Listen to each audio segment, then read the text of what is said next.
try like a once monthly injectable like Vivitrol plus Wellbutrin. That has the best evidence of success in some reduction of meth use. Although again, it's not super promising. But some people do well on it, in addition to the peer support that we offer. And then again, clients should report that they're here for stimulus use treatment when they check in, because sometimes they just need to see the behavioral health provider and they don't even need medication for that. The MAT peers run daily support groups. Like I talked about, we are able to meet with every client that comes into the MAT clinic, try to check in with them daily. We can help clients access services at Stout Street like medical care, case management, behavioral health, and dental and vision. We are part of the wraparound services support team and help our clients with the difficult transition from homelessness to housing, as well as from active addiction into recovery. We have an arsenal of printable resources available to provide clients. And then we do have some supplies like hygiene items, undergarments, deodorants, shampoo, things like that. We also have Narcan and fentanyl and xylazine test strips that we can give out to people. And then depending on funding, we'll get some cold weather items like hats, gloves, socks, long underwear, hand warmers. And then in the summer, we try to get sunscreen, body wipes, things like that. And then a big thing that we do is try to assist our clients in getting into sober living programs and residential treatment programs, because many of our clients coming in are unhoused, and so that's just something that they all want to solve. Programs. And then we have our own Port Lion program, which is a 2-year residential treatment program. If anyone wants more information on that, I'm happy to provide that. We also advocate for our clients and try to help them advocate for themselves. There's still such a stigma surrounding that treatment in the recovery community, and so we really try to build them up and make them feel good about their decision to remain on the medications or to get off of them if that's what they want, but not to feel pressured in getting off of them. Like if they're in a recovery house or a treatment program, even though those medications are allowed, a lot of times people that run them don't believe in them and give people crap about being on them. So we really try to advocate for them and support them in that way. And then we can also provide ID vouchers, birth certificate vouchers, order replacement social security cards, help them apply for some benefits. We just don't do housing. We're not case managers. So we can do some small things like that. We write letters for people to take to court and help them check in with their PO and show that they are coming and participating in our program. And then we are also doing outreach. We have a street medicine team at the Colorado Coalition for the Homeless that goes out 5 days a week with providers and nurses as well. And they go out in the community and they go into encampments and they go to the hotels and the micro communities and try to help people access care that are not coming into the clinic. And so our MAT peers each have a day that they go out with them to accompany people, accompany them to talk to people. And then we are doing outreach at like Access Point, which is a syringe access program, HRAC, and we're always looking for more places to go and partner up with to do outreach as well to try to get the word out about our MAT program. And then we maintain supportive relationships with our clients even when they transition out of our MAT program. That's really important because a lot of them rely on us for that support and want to continue coming to talk with us and getting support. And so we try to continue those relationships whenever we can. Last one is what would make a good referral to the MAT peers specifically. Pretty much anyone who's interested in MAT for opioid use, stimulant or alcohol use.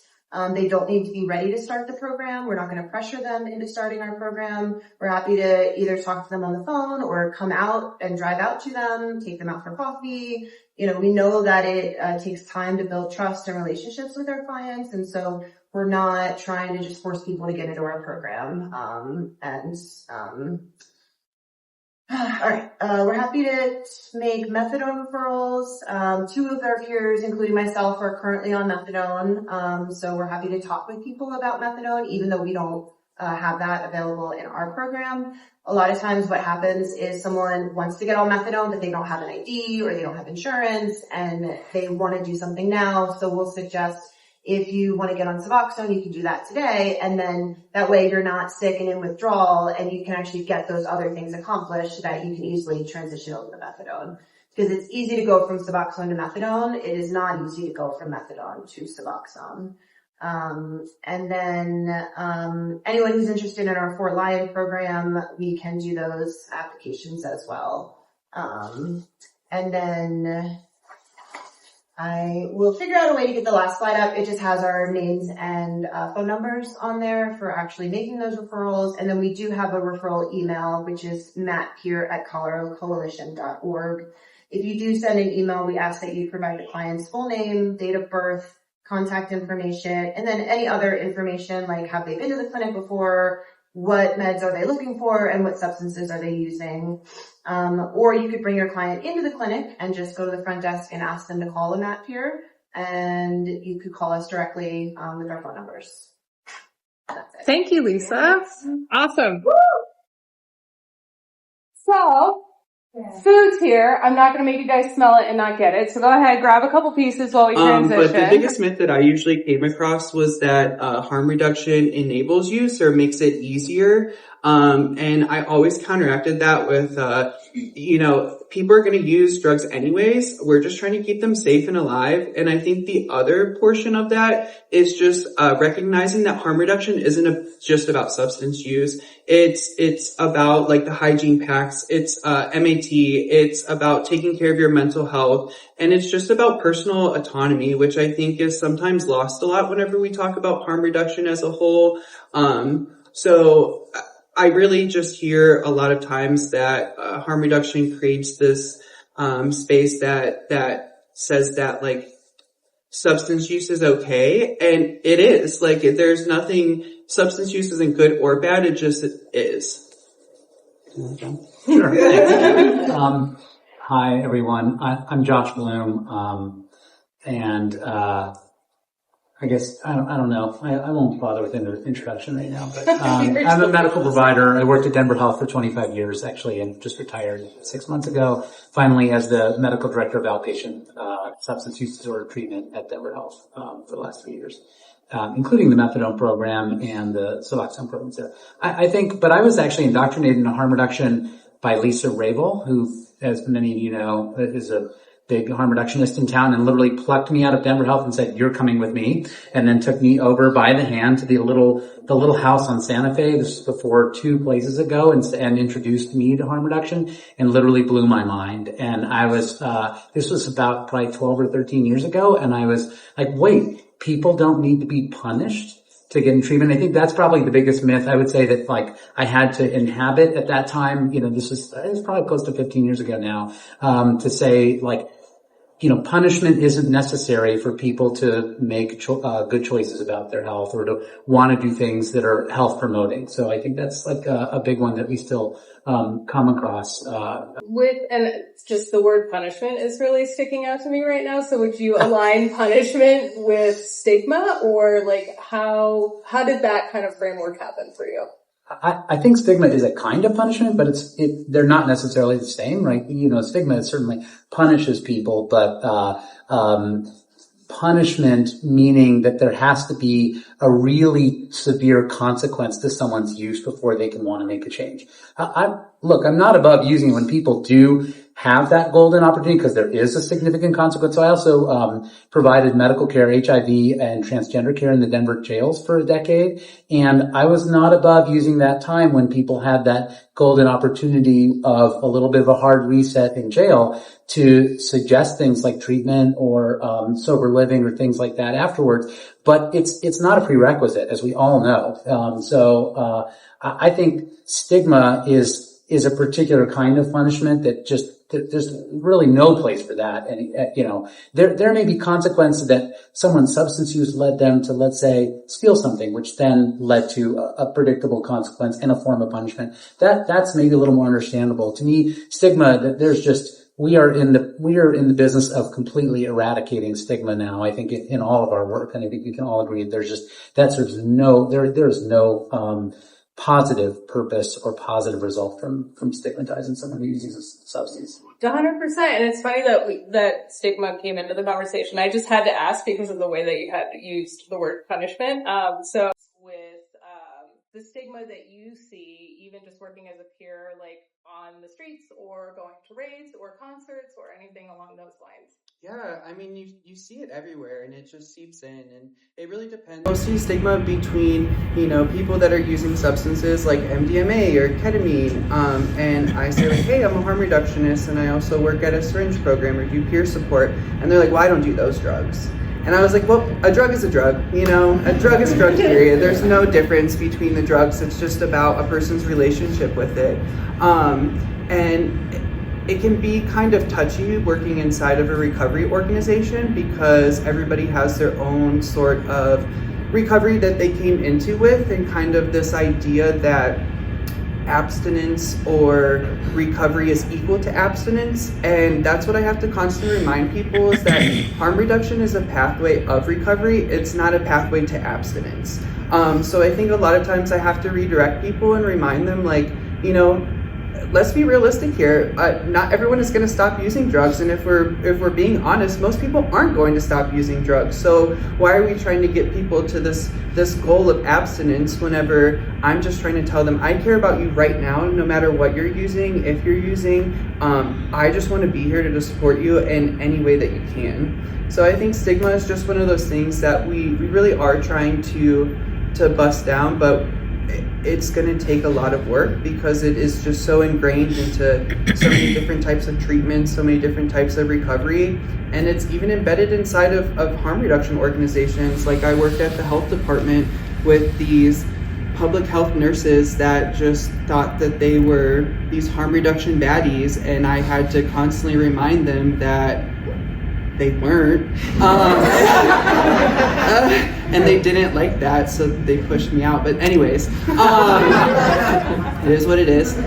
So it's hard. It's hard, even inside of syringe access programs, because people don't, as much as we want to say that we support people who use drugs, whenever it comes to, okay, then hire them, pay them. It's like, oh, well, we can give them gift cards. Like, no, hire them. Like, we need people who use drugs inside of these spaces, taking care of people who use drugs. Like, that's what makes people comfortable to utilize our services. And I have worked in 4 different syringe access programs, and almost every time I was the only person who had ever used intravenously. So I was kind of tokenized in a way as well. So yeah, it's just, there's a lot of work to be done. So I'm glad that you guys are here. And thank you so much for sharing that. And I have to push buttons because that's what I do.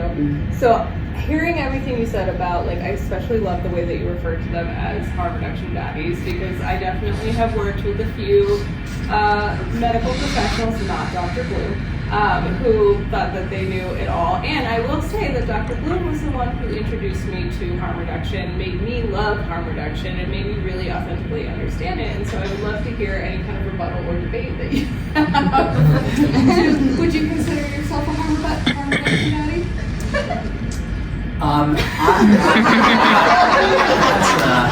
Yeah, I am such a baddie. I definitely consider myself a harm reductionist, absolutely, and I feel like I've drank the Kool-Aid of harm reduction. Let's just talk about harm reduction. Like everything else, exists on the spectrum, right? I mean, there's the gateway drug of harm reduction, naloxone, right? Which I think pretty much everybody can adopt and get behind. But a lot of people, that's where it stops. And I think if you're really going to be a harm reductionist, you have to look far beyond naloxone to many of the other interventions that we would consider really where the rubber hits the road. And it really starts with the idea of autonomy and acceptance, right? That idea that people who use substances know how to make positive decisions for themselves. Know you can help elicit goals from people who use substances, and we can accept them who they are, right? So I think harm reduction fits in really well. Many of you are probably familiar with the concept of motivational interviewing, where we do like come alongside and collaborate with patients while we try to evoke what goals they have inside of themselves. We don't tell them what the goal is. We ask them for their own ideas of what they want to try to accomplish, and then we accept them and accept their autonomy. So harm reduction fits in perfectly with the motivational interviewing approach. It also fits in perfectly, in my opinion, with something called dialectic behavioral therapy, which some of you may also be familiar with, which is the idea that, hey, you have to hold these two almost impossibly opposed ideas in your mind at the same time. And we do this in people who have substance use disorder all the time. But we do this in any change behavior, which is we want to support change at the same time that we radically accept who that person is at that time. It's really hard. Harm reduction should hurt and should feel uncomfortable a lot of the time. And so I feel like if I'm actually putting my money where my mouth is, I'm making myself uncomfortable. And I know I feel like as soon as I feel like a baddie, as soon as my ego starts getting there, I'm ready for a snap down. Somebody's going to snap down. Something's going to happen, and I think that's appropriate. So harm reduction for me is that broad spectrum. We can get to more of the debate stuff in a little bit, but I support with Jeremy's conceptualization though of harm reduction really being that part of it being that radical acceptance. Yeah, and like full transparency, because we're just gonna throw the gloves off now, right? So working from a clinical perspective, and I can say this as well because I worked clinical for over a decade before coming to Advocates, and in a clinical perspective, like there is that end goal where we want to essentially like help the patient get to a place of either abstinence or some sort of prescription medication, because if we're talking about mental health medications aren't usually a temporary thing, right? It's not a cold. You don't just take meds and all of a sudden get better. So with harm reduction, coming from a clinical sense, like there is a motivation for the clinical team, for providers and therapists of we want this person to be the most successful. So coming from the peer perspective, we frequently train, or I train at least, that an individual's definition of thriving isn't to be defined. So how, as somebody who has worked in many different clinics, do you see a collaborative sort of thing happening where a peer's delivering a message of you live whatever life you think is best for you, where a clinical perspective is we want you to be maybe a societal norm of better or thriving.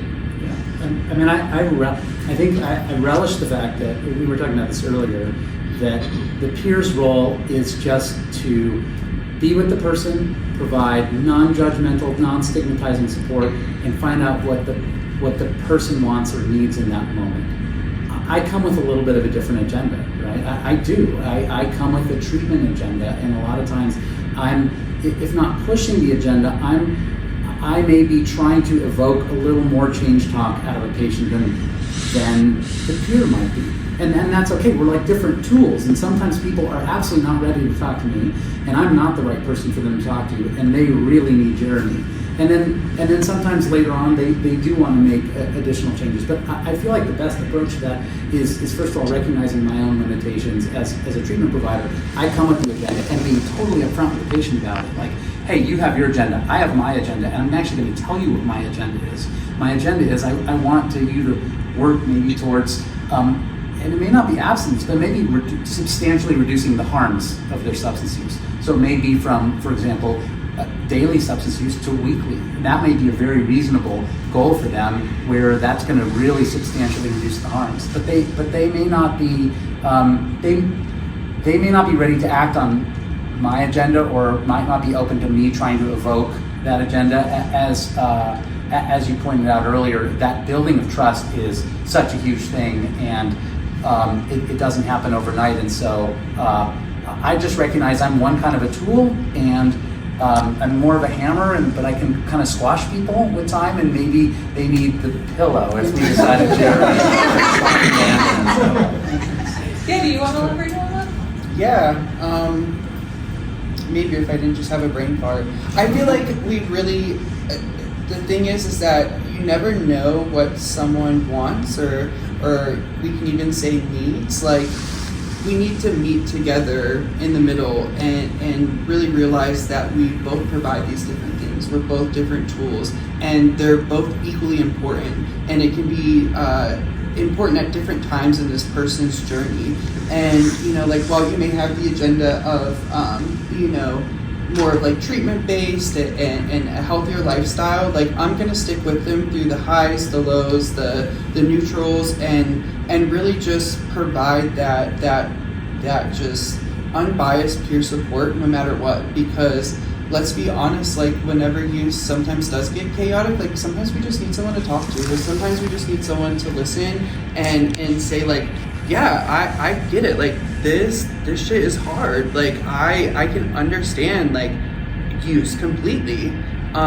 So it's just really trying to utilize all the tools that we're able to provide somebody and not say like, you know, like, oh, I feel like you'd benefit more from peer support. Like, no, like let's try everything if they're open to it. Like let's try a little bit, you know, it's like seasoning. Let's just try a little bit of everything until we can get it right. Did you want to add to that one? I would just say that incorporating peers, at least in the clinical context, and I talk to this as well, I think it sends a really healthy message to clients, like no one person here has the answer, the only way, the only approach.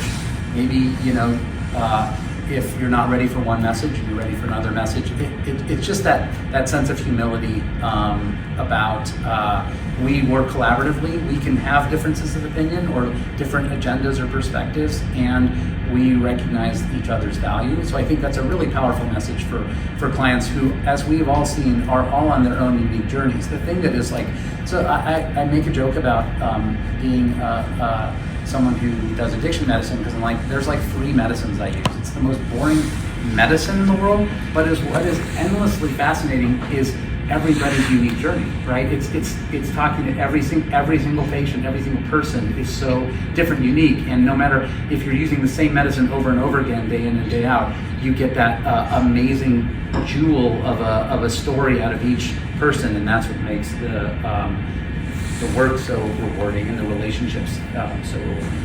Yeah, 100%. And I'll just jump in and say that for me, being a part of a substance use mental health clinical team for so long and then moving into peer work, it's exactly like you said, like we all have individual stories that are so profound, but yet we're all interwoven in this same sort of something wasn't working. We had a problematic relationship with mind-altering substances, and to have support teams like doctors, clinicians, therapists, caseworkers, social workers, transitional peers from being incarcerated to living in society, like it's not just a one-all cure-all, right? Like peers aren't the only answer, doctors aren't the only answer, right? And so it's finding that individualized pathway for each person that's going to be somewhat similar, but also very unique. And I love the way that you phrased it, of like each jewel that exists within a person, because now I'm going to go out there and shine all day long. And I love that. And so I guess my kind of just rounding the corner, because I do want to be respectful of time, and I want to give everybody who's attending today the opportunity to ask you guys questions, both together and individually. What was, and I'll ask you this first, Josh, but what was the moment that made harm reduction real for you? That was when you were like, this is exactly what I want to do. Wow, the moment. I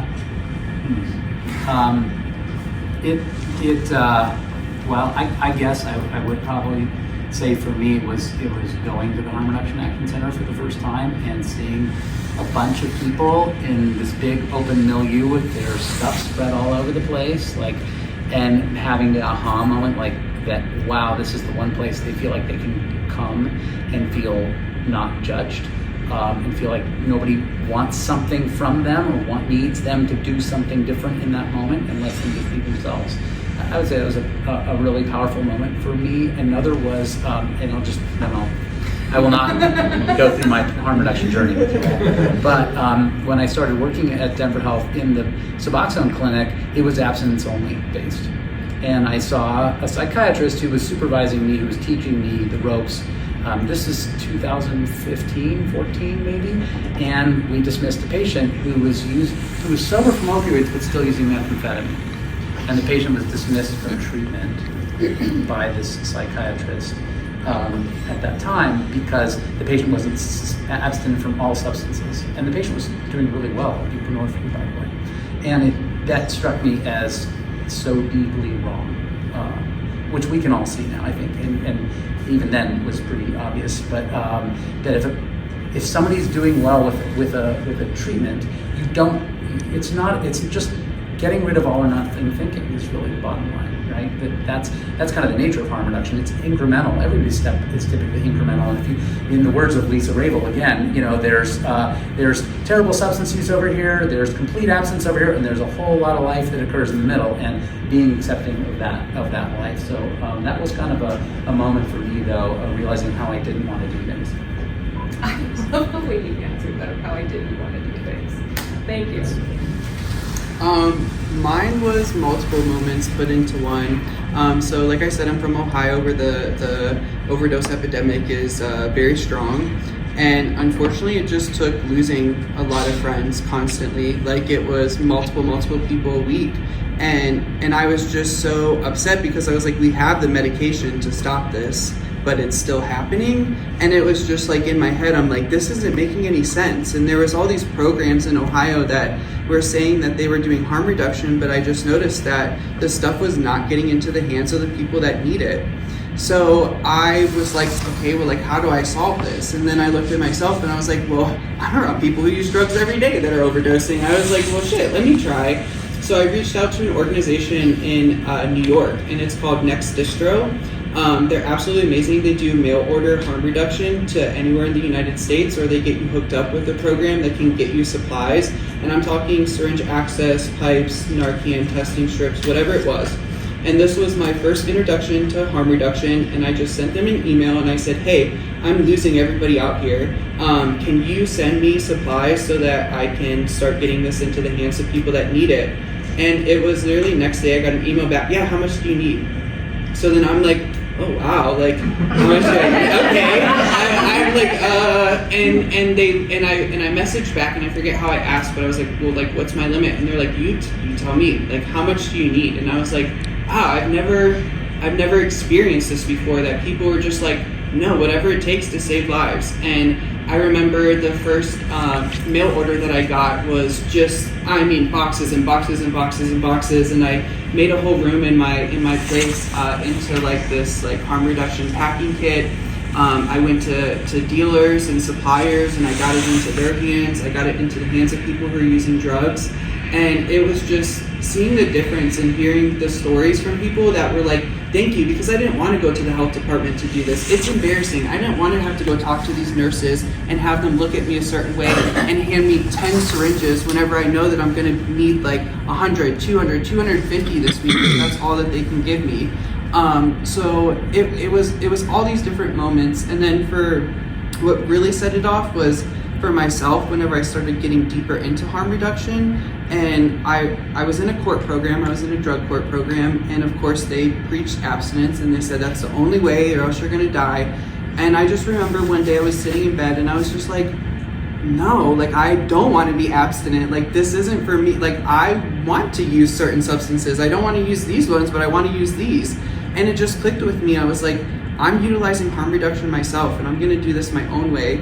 And it's honestly what saved my life and saved so many of my other friends' lives, whether it was Narcan that reversed overdoses, or it was trading substances, or it was decreasing use, or changing our route of administration. So it's all these little moments that keep me going, and it's all the lives saved, but it's also not forgetting all the lives lost, because we have lost too many lives to something that is preventable, and we have the medication for it, and we have ways to access it, but it's just not getting into the right hands.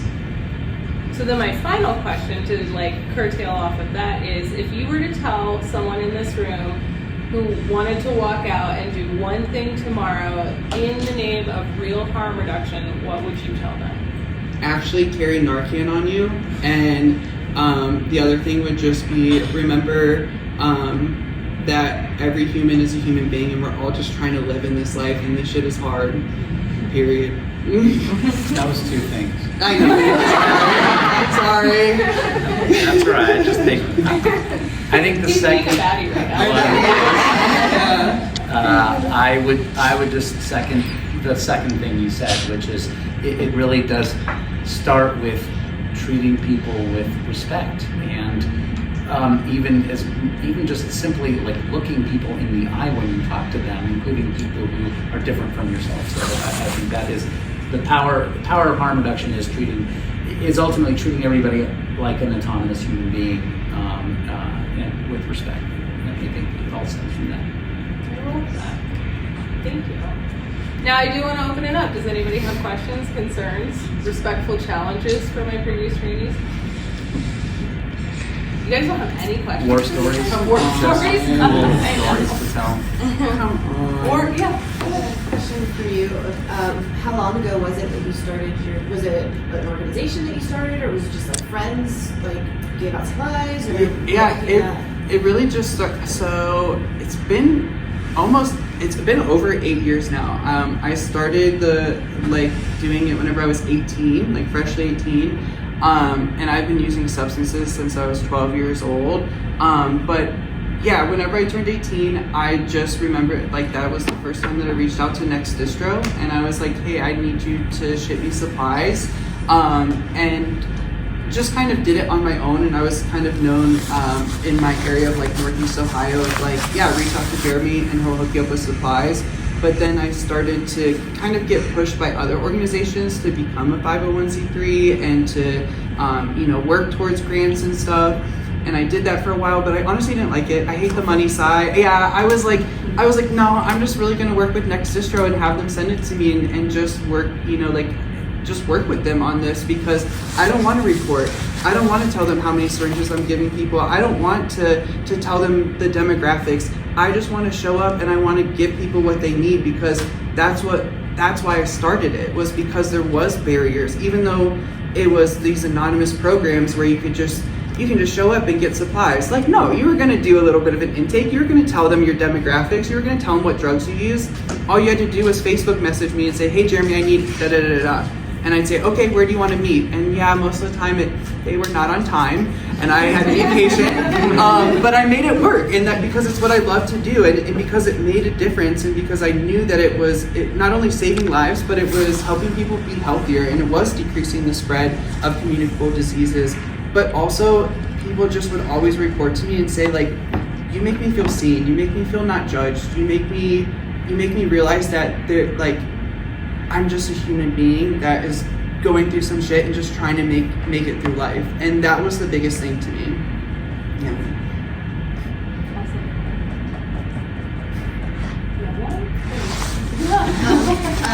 For you, actually, were you part of getting peers into Denver Health?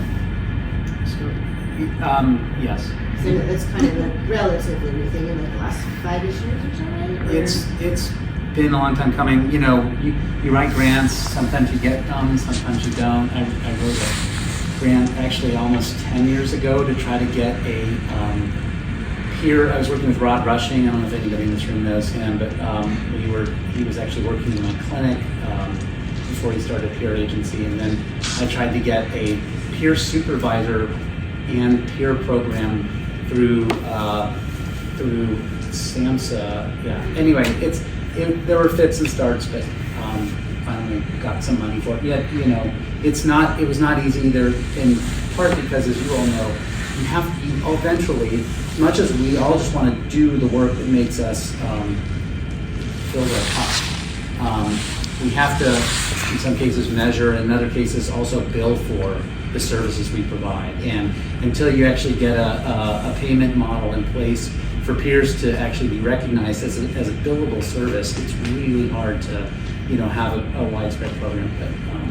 But it's been actually one of the great professional joys of my life was to hire peers into Denver Health and deploy them. And now we have 10, and we now have a full supervisory system, which was sort of the original goal, because as we all know, peers, Jeremy, I can't remember if you were talking about this. Actually, we were talking about this with Cal Garcia, just of like, you can't just stick a single peer into a medical system. Like, it's the worst thing you can do. They're gonna feel like they don't speak the lingo. They're not gonna have that support. They're not gonna have anyone else to talk to.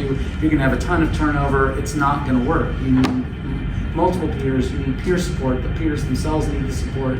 And so we tried it the wrong way, and that's how we learned also that we really need a really robust system to support those peers.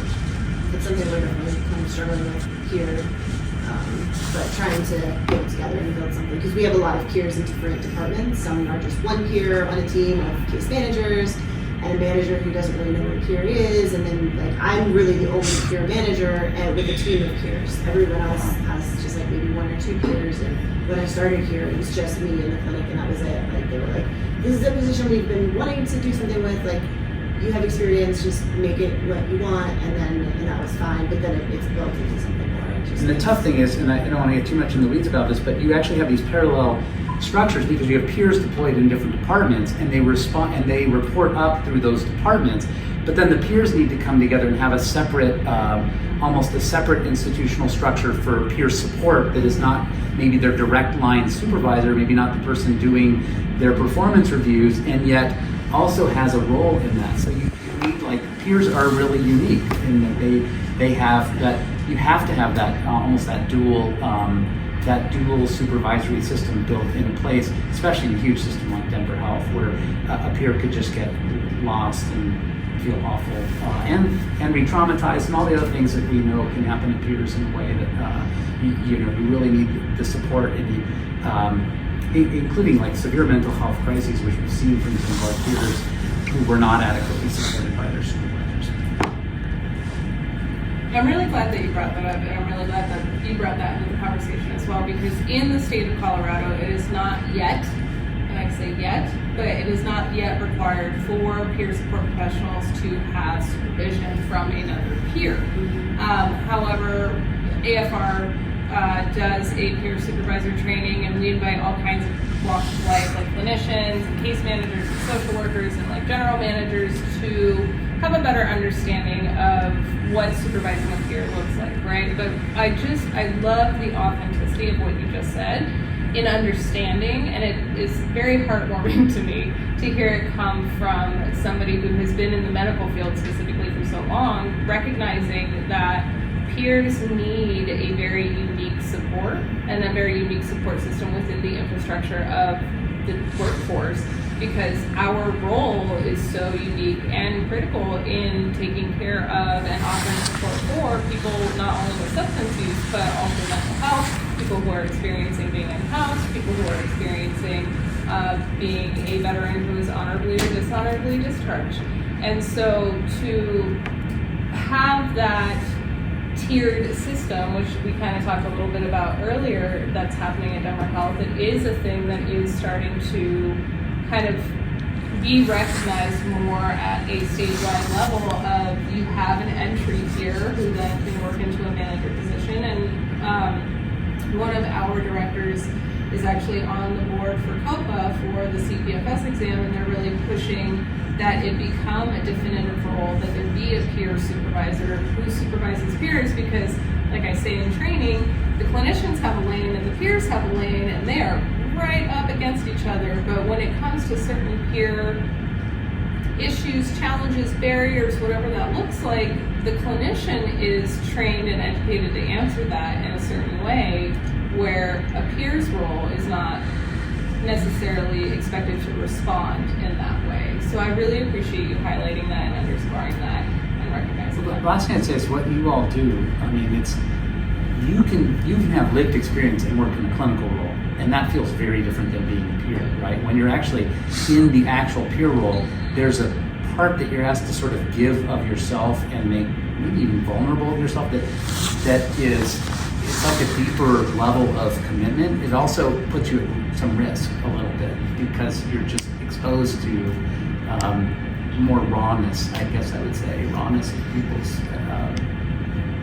actions and emotions. And so I think it's, you're someone with lived experience who was working in a clinical role, which affords you a little bit of like professional distance. And I think you all, as peers, you really put yourselves out there, and that it requires a level of support and understanding. And I'll tell you that we don't have that understanding or support. Clinicians, this is like a black hole for us. Most of us don't get any training in peers. We don't understand really where y'all come from, and we don't support you effectively. And so just know that it's a work in progress. I think things will change. You know, if I fast forward to 20 years, I think peer support will be all throughout medical training and medical school and things like that. But I think for now, you're still talking about a bunch of people in a system and an establishment that doesn't really understand what we do. Thank you for recognizing that. That's huge. I mean, Sorry. So he said so on behalf of the medical profession. No, I really appreciate that because one of my taglines is that this is the role that is actively asked on a daily basis to fall directly back into what we came out of and expect to be fine, right? Like, what's your self-care look like, right? I love that everybody was like, as soon as I said that because, and I'm not saying it's any different. For those of you who don't know, my best friend's a clinician. My husband's getting his licensure, and my husband is somebody with lived experience. My best friend is not, and so from the clinical role, he has that, like Dr. Bloom was saying, that kind of barrier where he is moving into this place where he doesn't disclose about his journey because that's not what therapists should do. And my friend who is working as a clinician, who is very, very great therapist, she has no lived experience and she doesn't have what, you know, it's considered a substance use disorder. And so, like, I really appreciate you recognizing that it's this very big abyss that exists between understanding what the professional peer role is, and yet there's such a huge ask for it. So, if both of you could wave a magic wand to mend that bridge, how would that look? I'll say it for me. It starts with like starting early in training. You know, I learned about like William White and the concept of things like recovery capital and stuff like that. That like, you know, the idea that holistic road, that was mind blowing to me also.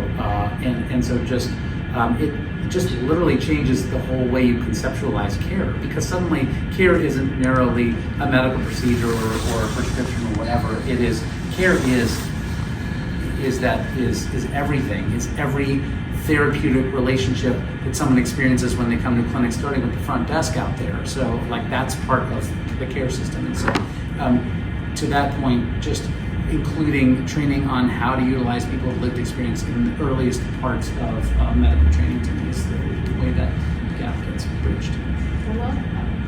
Yeah, no, that's exactly where my mind went, was just, you know, increasing education on what peers are. And I know it's still technically like kind of newer thing, but it's growing so quickly and becoming so important that, you know, it's crucial for the clinical side to learn about the peer side, but also the peers to learn about the clinical side as well, so that we can kind of complement each other and not just be like, utilize peers as like a social worker, case manager, because that's not what we are. I mean, like, we can do some of that stuff, but we're so much more than that whenever we're utilized correctly.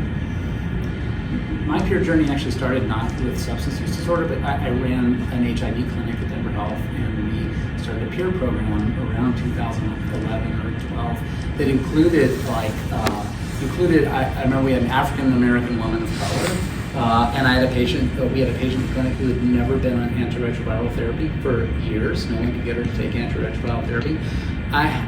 She met with my patient who was like, "Girl, you got this." And she was like a working single mother, and like the one's like, "Okay, let's start." And I realized, oh, that was the mind-blowing experience for me with peers about just, I see the miracle of what you all do every day, just bringing that, the experience that people can trust in what advice you give in a way that you have credibility that I will never have as a clinician with a clinical barrier and a professional, these professional boundaries. So thank you for what you do. Yeah, and I think that you guys, sorry, I didn't mean to jump in.